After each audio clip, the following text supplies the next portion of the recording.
Bharatiya Janata party का एक सांसद देश की सबसे बड़ी अदालत लोकसभा में एक सांसद को गालियां देता है, ऐसे भद्दे शब्द बोलता है जिनका उच्चारण करना ही गलत है। उसकी देश भर में निंदा होती है। हर पॉलिटिकल पार्टी, यहाँ तक कि भारतीय जनता पार्टी के लोग भी उस भाषा का विरोध करते हैं, उसकी निंदा करते हैं। लेकिन राहुल गांधी सिर्फ यही नहीं ठहरते, वे उस सांसद के घर जाते हैं और उसे गले लगाकर ये संदेश देते हैं कि पूरा देश तुम्हारे साथ है। राहुल गांधी अचानक आनंद विहार रेलवे स्टेशन पहुंचते हैं और कुलियों के से मिलकर उनके कपड़े पहनते हैं, उन्हीं की तरह से वजन उठाते हैं और ये एहसास कराते हैं कि चाहे जो वर्ग हो, कांग्रेस उनके साथ है, राहुल गांधी उनके साथ है। ये अचानक समाज के हर वर्ग के पास पहुंचना, दौड़ना क्या दर्शाता है? क्या इससे भारतीय जनता पार्टी की चिंताएं बढ़ रही हैं? मुझे लगता है कि राहुल गांधी की सक्रियता, लोगों के बीच बढ़ती उनकी लोकप्रियता, उनकी स्वीकार्यता न सिर्फ भारतीय जनता पार्टी के लिए चिंता का विषय है, बल्कि अलायंस, इंडिया अलायंस के जो घटक दल हैं उनकी भी चिंता बढ़ा रहा है। नमस्कार, मैं हूं उदय यादव, हिंदी वार्ता में आपका स्वागत है।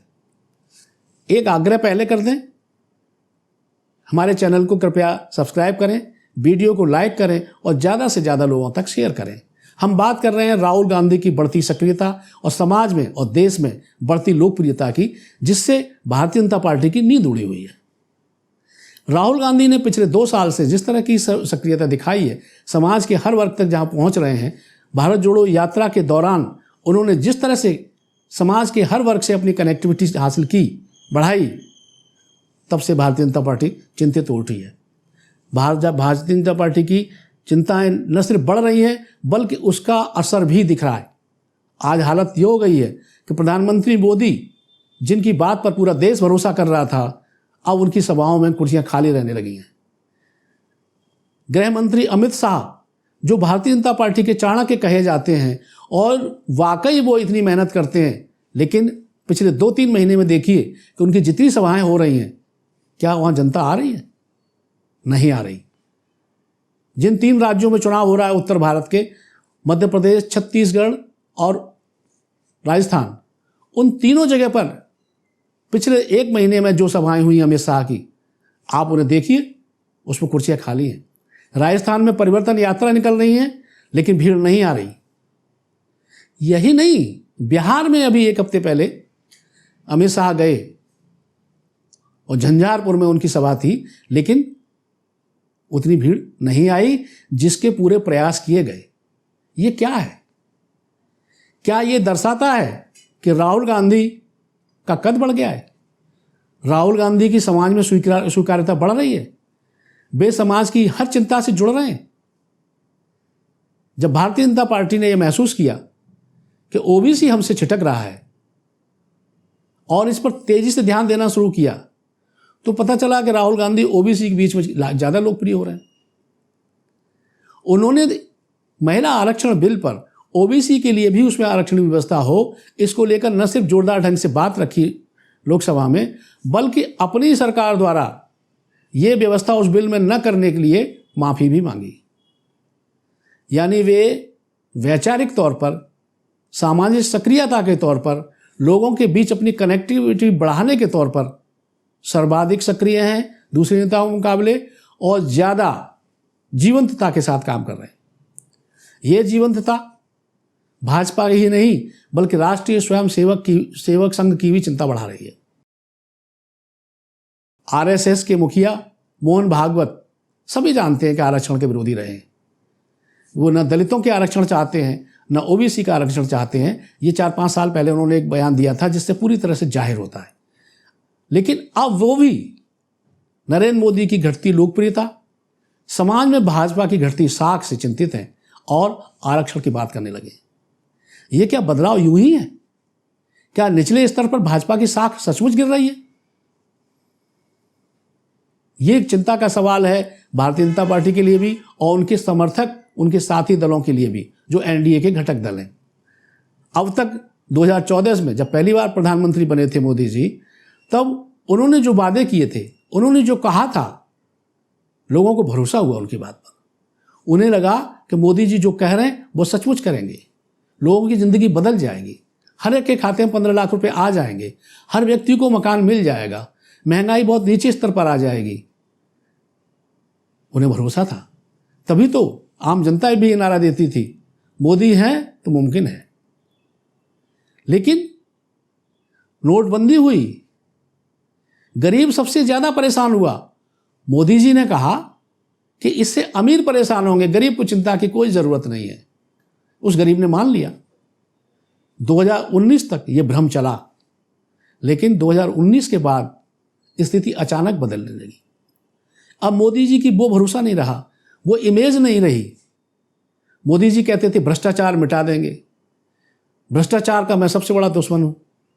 लोगों ने देखा कि जो दूसरे दलों के भ्रष्ट नेता हैं वे भारतीय जनता पार्टी में आ रहे हैं, मंत्री बन रहे हैं, बड़े बड़े पद पा रहे हैं। मोदी जी ने कहा कि मैं परिवारवाद का दुश्मन हूँ, मैं परिवारवाद खत्म कर दूंगा। देश के हर प्रदेश में जहां भारतीय जनता पार्टी ताकतवर है वहां भारतीय जनता पार्टी के नेताओं के बेटे ही सक्रिय हैं और बहुत आगे हैं। ये भी उन्होंने देखा। उन्होंने ये भी देखा, यानी जनता ने, कि एक मंत्री टैनिंग का बेटा किसानों को कुचल देता अपनी गाड़ी से, लेकिन उसका कुछ नहीं होता। टैनी जी मंत्री जी बने हुए हैं अभी तक। ये जो कथनी और करनी का फर्क था मोदी का, इसने देश की जनता का विश्वास तोड़ दिया। आप ये समझिए कि CSDS के आंकड़े कहते हैं कि 2019 में ओबीसी का 44% वोट भारतीय जनता पार्टी को गया था। 44% बहुत होता है। देश में पिछड़े वर्ग की आबादी 55 से 60% है, उसमें से 44% वोट अगर किसी एक पार्टी के साथ चला जाता है तो वो जीत के लिए बड़ा आधार बन जाता है। लेकिन अब वो ओबीसी भारतीय जनता पार्टी से दूर हो रहा है। भले अमित शाह ये कहें कि बाकी दल सिर्फ बातें करते हैं, हमने तो ओबीसी प्रधानमंत्री दे दिया देश को, लेकिन वो ओबीसी प्रधानमंत्री ओबीसी के हित की तो बात ही नहीं कर रहा। महिला आरक्षण बिल आया, उसमें ओबीसी का कोई जिक्र ही नहीं है। लोग चीख रहे हैं। ये जो बदलाव है, और इस सब के बीच राहुल गांधी की जो सक्रियता है, किसानों के बीच जाते हैं, मजदूरों के बीच जाते हैं, ट्रक ड्राइवर से बात करते हैं, कुली बन जाते हैं, और एक सांसद का जब पार्लियामेंट में अपमान होता है उसको गालियां दी जाती हैं, उसको क्या क्या नहीं कहा जाता, आतंकवादी और मुल्ले से लेकर।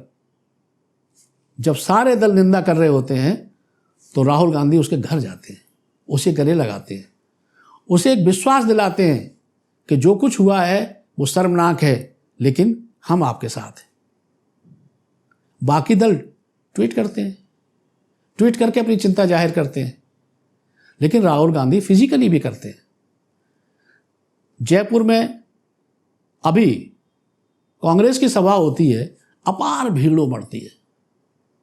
चाहे राहुल गांधी की सभा तेलंगाना में हो, मध्य प्रदेश में हो, राजस्थान में हो या किसी अन्य जगह, भीड़ बढ़ रही है उनकी सभाओं में, और नरेंद्र मोदी की सभाओं में भीड़ घट रही है।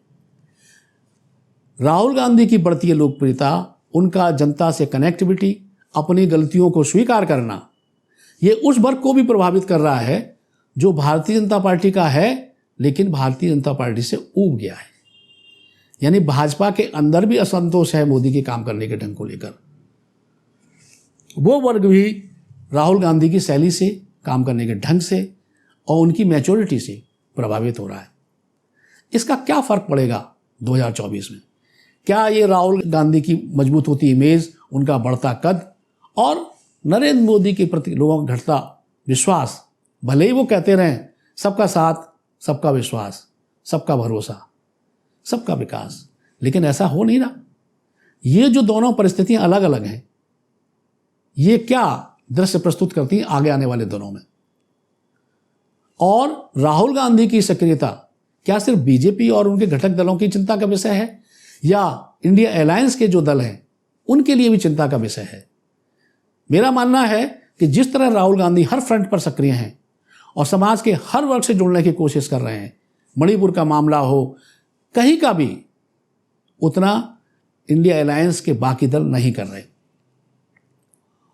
अगर ये स्थिति रही तो लोकसभा चुनाव तक राहुल गांधी का कद बहुत बढ़ जाएगा और दूसरे दलों से सीट शेयरिंग मामले में कांग्रेस की ताकत ज़्यादा हो जाएगी, कांग्रेस का पक्ष ज़्यादा मजबूत हो जाएगा। वो चाहे समाजवादी पार्टी हो, आरजेडी हो, दूसरे दल हों दूसरे प्रदेशों के, इस सब के लिए चिंता का विषय होना चाहिए कि कांग्रेस की मजबूती सीट शेयरिंग में उनके पक्ष को कमज़ोर करेगी। क्योंकि उत्तर प्रदेश जैसे कमज़ोर राज्य में, जहां कांग्रेस कमज़ोर है, कांग्रेस के नज़रिए से कमज़ोर मैं कह रहा हूं, जहां कांग्रेस बिल्कुल भी नहीं है, अपने बूते एक सीट नहीं जीत सकती, वहां भी लगातार राहुल गांधी की लोकप्रियता बढ़ रही है। ये बढ़ती लोकप्रियता कांग्रेस को ताकत देगी। जो लोग भी सरकार से उबे हुए हैं, परेशान हैं कि बदलाव होना चाहिए समाज में, वे सब कांग्रेस के पक्ष में खड़े दिखेंगे। इसको ध्यान में रखकर हमें लगता है कि बाकी दलों को भी उतनी सक्रियता बढ़ाना चाहिए, उन्हें भी मैदान में उतरना होगा, तभी वो इस ताकत को एकजुट कर पाएंगे, एक हो पाएंगे और भारतीय जनता पार्टी और उनके मंसूबों को ध्वस्त कर पाएंगे। हाल की स्थिति पर यह हमारा विश्लेषण था। आपको कैसा लगा कमेंट बॉक्स में ज़रूर लिखें और कृपया चैनल को सब्सक्राइब करना और वीडियो को शेयर करना ना भूलें। नमस्कार।